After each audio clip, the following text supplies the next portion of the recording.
And hey, for once, we actually have baseball to talk about. What a refreshing thing. There's a deal. We're going to be playing baseball in just a few weeks. And look, it's going to be a different 2020 season. We know that. And why don't we take a look at some of the notables of the upcoming season?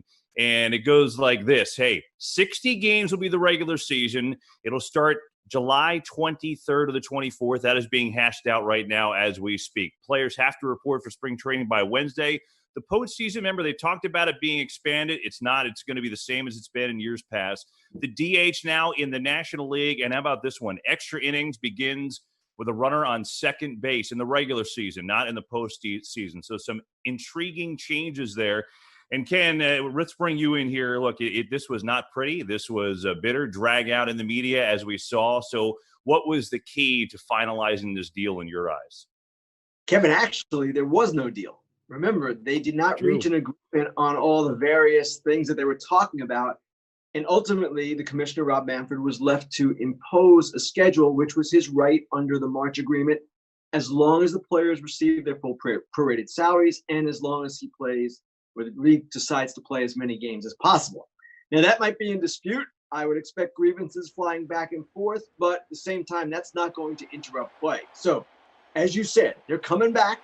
They've got a schedule. The question now, and we're going to hear this time and again in the coming weeks, can the season be played to completion given what is going on with the virus around the country and given that it's going to continue to go on as we get into the season?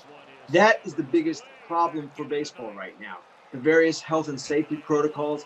They issued a 101-page manual that covers all of that, but even with the precautions that the sport is taking, and they are vast and numerous, there's no guarantee we get to the finish line. Yeah, and look, that's the most fascinating thing. Obviously, we're all excited that there's going to be baseball again. That's huge for all of us. We love the game. But I think I'd be curious to know how the league intends to handle a positive COVID test, and maybe more so than that. And hopefully we don't have to deal with this. But what happens if, 6, 7, 8, 9 guys come down with it at once? That, to me, is a fascinating part of this next couple months going forward, Ken. Kevin, that's probably the biggest question. What happens if there's an outbreak on one individual team? The numbers that you talked about, 6 guys, 7, 8, 9.